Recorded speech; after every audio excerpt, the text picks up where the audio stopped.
올해 성년주일에 함께 나눌 말씀의 제목은 하나님의 은택을 기억합시다입니다. 하나님의 은택을 기억합시다. 어느덧 한 해를 마무리하고 또 다른 한 해를 시작하는 문턱에 있습니다. 여러분은 지난 한 해 어떠셨습니까? 연말이 되면 자연스럽게 지나온 한 해의 시간을 되돌아보게 됩니다. 잘한 일도 있을 것이고 후회스럽거나 혹은 아쉬운 일도 있을 것입니다. 새해와 함께 가졌던 결심이 어느 순간 모두 깨어져 버렸다는 것을 알게 됩니다. 놓쳐버린 많은 기회들과 우리가 저지른 실수, 잘못들도 기억이 납니다. 사람은 본능적으로 긍정적인 것은 쉽게 잊어버리는 반면 부정적인 것은 더 많이 그리고 더 오래 생생하게 기억하는 경향이 있다고 합니다. 이것을 심리학에서는 부정성 편향이라고 부릅니다. 찰스 스펄전 목사님은 이런 사람의 성향에 대해서 기억력은 가장 좋은 것들에 대해서는 매우 배반적이다라는 말을 남겼습니다. 인간의 부패한 심성 때문에 생긴 심술궂은 마음이 쓰레기 같은 과거의 일들은 보물처럼 간직하면서도 값진 보물 같은 일들은 기억조차도 하지 않는다는 것입니다. 불평거리는 쌓아두면서 축복은 잃어버리는 것이죠. 문제는 인간이 가진 이런 마음의 태도가 매우 치명적으로 우리의 신앙을 병들게 한다는 데 있습니다. 잘못된 것들 또 자칫 우리의 마음을 흔들어 버리는 것들에게 이 마음을 빼앗겨서 풍성한 하나님의 은혜를 누리지 못하게 하고 또 영적인 기근을 벗어나지 못하게 하는 안타까운 상황이 벌어지는 것입니다. 만약 이런 일들이 우리에게 일어난다면 간단한 문제가 아닙니다. 올해가 가기 전에 그 문제를 반드시 정리하고 가야 할 것입니다. 그런데 그 해답을 오늘 우리가 읽은 시편 말씀에서 찾을 수가 있습니다. 시편 103편은 다윗의 시입니다. 노래를 시작하면서 다윗은 1절에서 내 영혼아 여호와를 송축하라. 내 속에 있는 것들아 다 그의 거룩한 이름을 송축하라 라고 노래합니다. 다윗은 다른 사람이 아니라 자기 자신에게 하는 말로 노래를 시작하는 것이죠. 마치 속상한 일이 있는 자기 자신을 타이르면서 혼잣말로 중얼거리듯 노래를 시작하는 겁니다. 지난 시간 수많은 우여곡절을 겪으면서 때로는 마음속에서 주님을 찬양하고 싶은 마음이 없어지는 상황을 직면했을 것입니다. 그래서 그는 스스로를 타이르면서 그럼에도 하나님을 송축하라, 하나님을 송축하라, 하나님을 송축해야 돼 이렇게 스스로를 타이르고 있는 것입니다. 영적으로도 연약해지고 계획도 틀어졌습니다. 예기치 못한 상황에 하나님 앞에 죄를 지었고 양심의 가책도 있어서 하나님을 멀리하고 싶은 마음이 드는 겁니다. 하지만 내 영혼아 여호와를 송축하라, 여호와를 송축하라 라고 하는 말을 되뇌이면서 자기 자신을 쓰담쓰담, 혹시 이런 표현 아십니까? 쓰담쓰담 이렇게 타이르고 얼르고 있는 것입니다. 그러면서 다윗은 아주 중요한 메시지를 전합니다. 본문 2절인데요 2절을 보면 우리 함께 읽겠습니다. 내 영혼아 여호와를 송축하며 그의 모든 은택을 잊지 말지어다.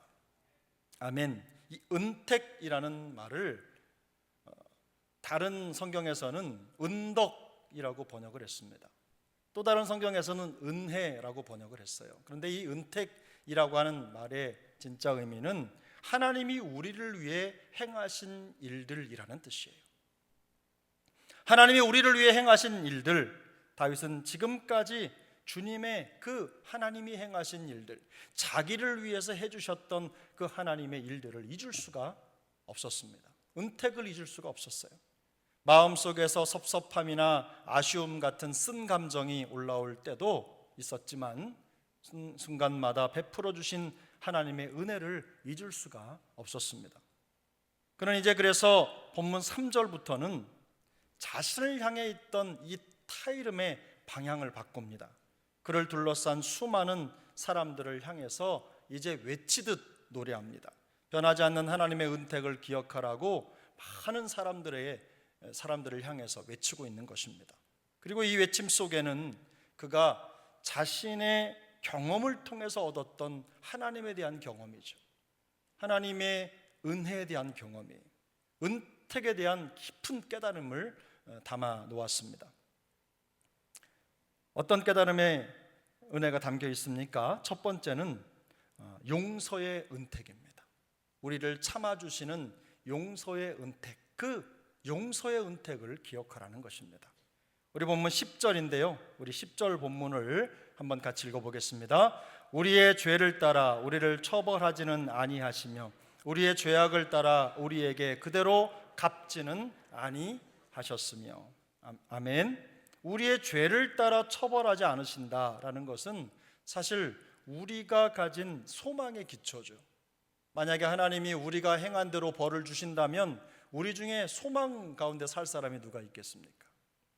이 처벌한다라는 말은 법정에서 재판할 때 사용하는 법정 용어입니다.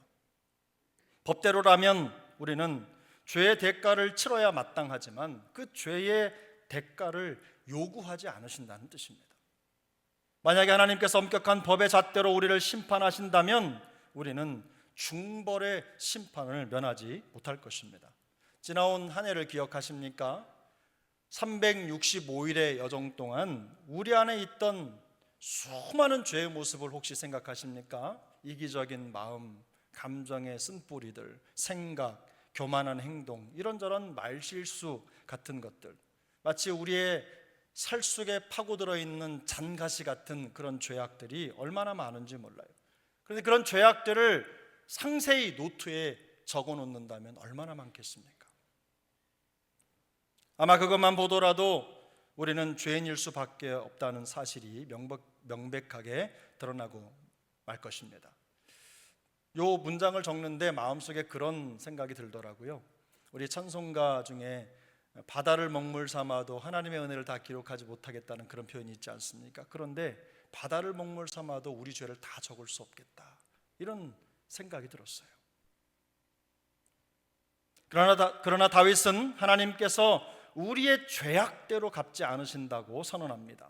하나님은 긍휼이 많으시고 은혜로우시며 노하기를 더디하시고 인자하심이 풍부하시기 때문입니다. 우리에게 심판받을 만한 죄가 없어서가 아닙니다. 우리를 긍휼히 여기시고 참아주시기 때문입니다. 바로 그 용서의 은택을 기억하라는 것입니다. 두 번째로는 긍휼의 은택입니다. 우리를 품어주시는 긍휼의 은택을 기억하라는 말입니다. 우리 13절을 함께 읽겠습니다. 13절입니다. 아버지가 자식을 긍휼히 여김같이 여호와께서는 자기를 경외하는 자를 긍휼히 여기시나니. 아멘. 다윗은 하나님은 마치 아버지와 같은 분이다, 이런 얘기를 하고 있는 겁니다. 하나님과 백성의 관계를 부자 관계로 묘사하고 있는 것이죠. 긍휼히 여김같이라는 말은 연약하고 무력한 자녀를 자기 품 안으로 끌어들여서 안아주시는 아버지의 모습을 연상케 합니다. 우리가 누가복음 15장에 보면 돌아온 탕자의 이야기가 있는데요, 이 탕자의 이야기의 주인공은 탕자가 아니라 아버지죠. 그 탕자, 돌아온 탕자를 기다렸다가 버선발로 나가서 그를 꼭 끌어안아 주었던 그 아버지, 오늘 본문 긍휼히 여김같이라는 말이 표현하고 있는 아버지의 모습이 바로 누가복음 15장에 나오는 그 아버지의 모습입니다. 여기서 말하는 아버지의 긍휼이라고 하는 것은요, 어떤 형식이나 논리 혹은 조건을 넘어서는 그런 사랑을 의미합니다. 우리가 흔히 말하는 대로 무조건적인 사랑이라고 얘기하죠.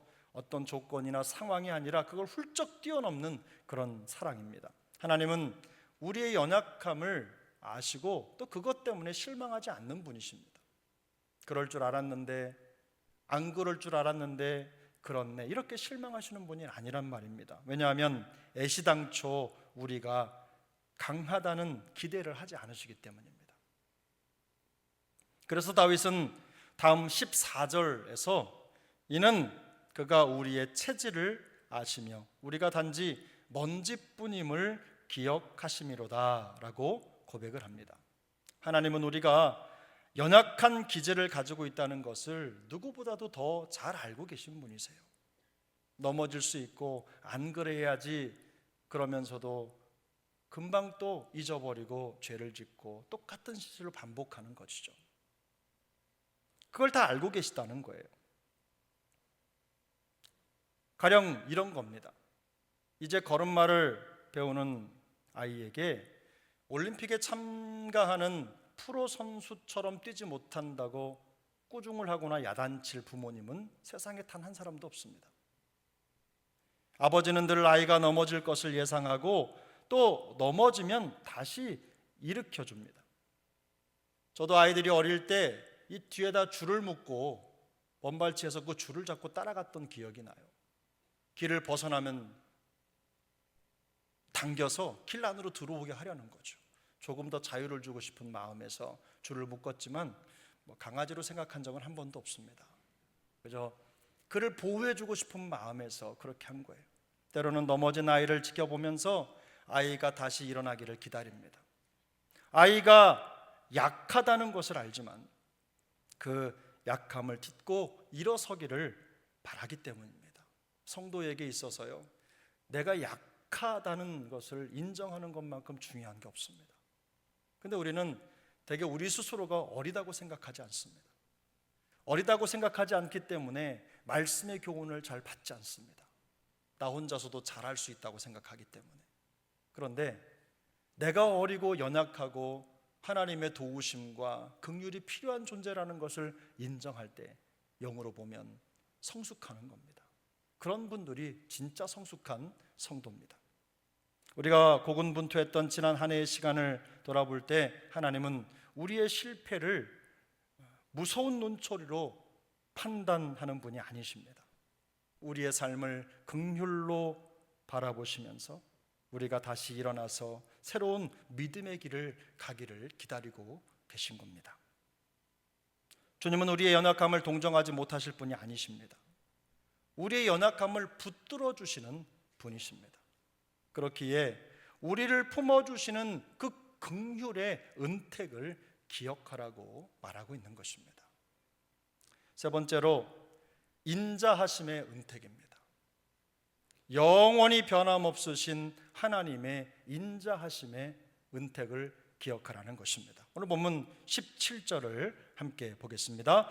여호와의 인자하심은 자기를 경외하는 자에게 영원부터 영원까지 이르며 그의 의는 자손의 자손에게 이르리니. 아멘. 다윗은 하나님의 영원한 사랑을 찬양합니다. 15절과 16절을 살펴보면 그는 인생을 표현할 때 풀 혹은 들의 꽃과 같다고 말합니다.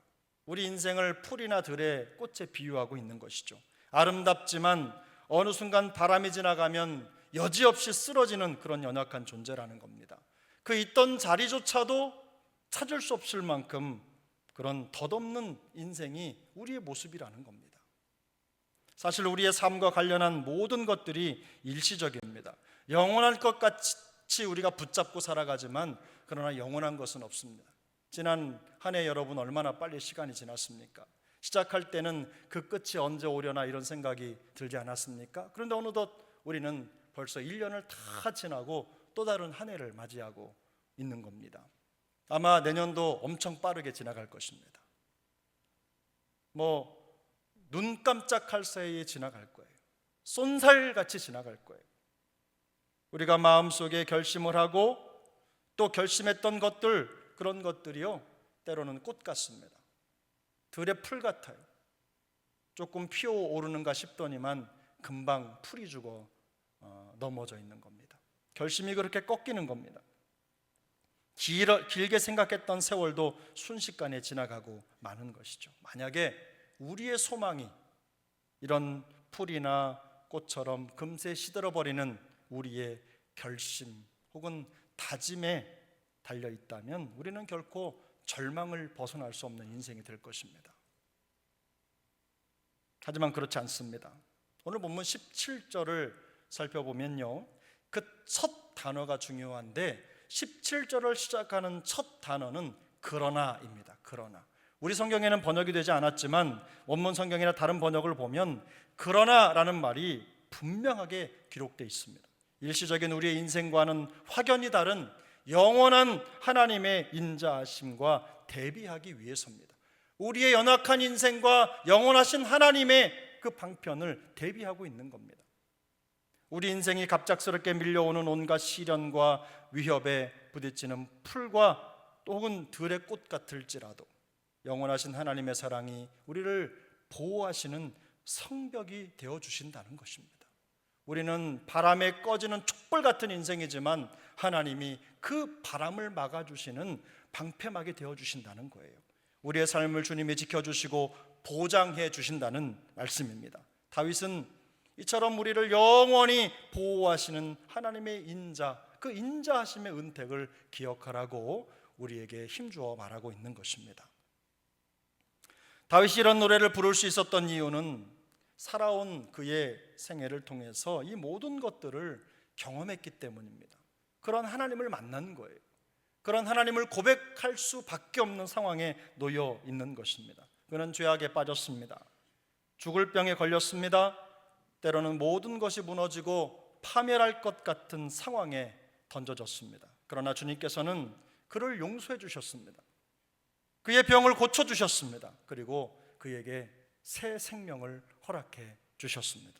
무너진 명예를 회복하게 하셨고 새로운 용기와 힘을 얻어 새로운 삶을 살아갈 수 있도록 이끌어 주셨습니다. 그래서 결국 그는 하나님을 이렇게 고백합니다. 하나님은 긍휼이 많으시고 은혜로우시며 노하기를 더디하시고 인자하심이 풍부하신 분이다. 하나님은 긍휼이 많으시고 은혜로우시며 노하기를 더디하시고 인자하심이 풍부하신 분이시다. 이런 고백을 하게 된 것입니다. 오늘 이 말씀을 듣고 또 한 해를 보내며 또 한 해를 시작하는 우리 모두에게도 이런 고백이 있기를 예수님의 이름으로 축복합니다. 그런데 우리가 여기서 반드시 확인해야 할 사실이 하나 있습니다. 본문 11절을 우리 함께 읽겠습니다. 103편 11절입니다. 이는 하늘이 땅에서 높음같이 그를 경외하는 자에게 그의 인자하심이 크심이로다. 아멘. 13절도 읽겠습니다. 13절입니다. 아버지가 자식을 긍휼히 여김같이 여호와께서는 자기를 경외하는 자를 긍휼히 여기시나니. 아멘. 본문 17절도 한 번 더 읽겠습니다. 17절입니다. 여호와의 인자하심은 자기를 경외하는 자에게 영원부터 영원까지 이르며 그의 의는 자손의 자손에게 이르리니. 아멘. 혹시 본문을 읽으시면서 공통점을 찾으셨습니까? 이 구절들은 한결같이 하나님을 경외하는 자에게 라는 말을 반복하고 있습니다. 하나님을 경외하는 자에게. 하나님의 은택은 그를 경외하는 자들에게 베풀어진다는 것입니다. 하나님은 하나님을 경외하는 자들에게 그 은택을 베풀어 주신다는 거예요. 그러면 주를 경외한다는 뜻은 무엇입니까? 주를 경외한다는 것은 무엇을 의미합니까? 그것도 역시 본문에 나와 있습니다. 18절을 보겠습니다. 18절 함께 읽겠습니다. 곧 그의 언약을 지키고 그의 법도를 기억하여 행하는 자에게로다. 그의 언약을 지키고 그의 법도를 기억하여 행하는 자, 바로 그들이 여호와를 경외하는 자들이라는 것입니다. 다윗은 하나님을 경외하는 자들에 대한 특징을 그의 언약을 지키고 그의 법도를 기억하여 행하는 자라고 표현합니다. 지키고 기억하고 행한다는 것은 매우 분명한 태도를 나타내는 단어들입니다. 무엇이든지 미지근한 태도가 아닙니다. 어떤 일에든 열심을 가진 모습을 나타내는 표현들이에요. 수영을 하는 사람들은요, 수영을 잘하고 싶다면 물에 몸을 맡기라고 얘기합니다. 물에 몸을 완전히 던져야 수영을 잘할 수 있는 기초가 준비가 되는 것입니다. 수영을 잘하고 싶은데 물에 옷이 젖을까 봐 두려워하는 사람은 없습니다. 수영복이 물에 젖을까 봐 물에 들어가지 않는 사람이 없어요. 그리고 수영장 가에 걸터 앉아서 발만 적시는 사람은 절대로 죽었다 깨어나도 수영을 잘할 수가 없습니다. 지키고 기억하고 행한다는 것은 바로 그런 뜻입니다. 저는 미지근한 신앙이 성장하는 걸 본 적이 없습니다. 미지근한 교회가 부흥하는 걸 본 적이 없어요. 미지근한 인생이 하나님의 영광을 누리며 하나님의 역사를 경험했다고 고백하는 걸 본 적이 없어요.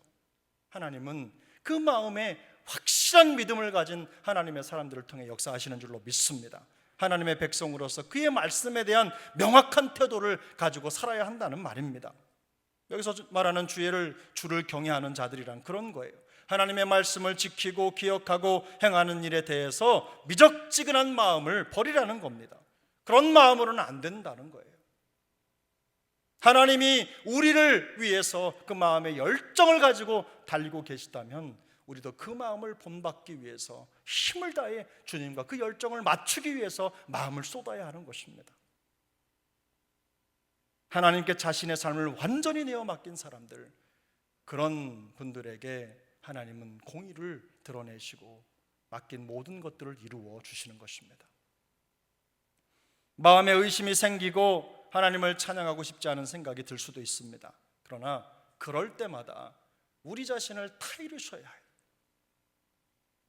온전히 하나님을 의지하기 위해서 몸부림쳐야 하는 것입니다. 어떻게 하면 말씀을 지키며 기억하고 행할지를 고민하셔야 합니다. 성도의 본분을 지키기 위한 방법을 찾아야 하는 것입니다. 왜냐하면 하나님은 그를 경외하는 자들에게 은택을 베풀어 주신다는 것을 알고 있기 때문입니다. 지금 우리는 시편 103편을 고백하는 다윗이나 또 이 노래에 초청받는 구약시대의 사람들보다 훨씬 더 큰 주님의 은혜를 경험한 사람들입니다. 하나님의 은혜 속으로 부름받은 사람들이죠. 그 은혜를 체험한 사람들입니다. 우리는 예수 그리스도의 보혈을 통해서 구속의 은혜를 받았습니다. 십자가의 은혜를 받았어요.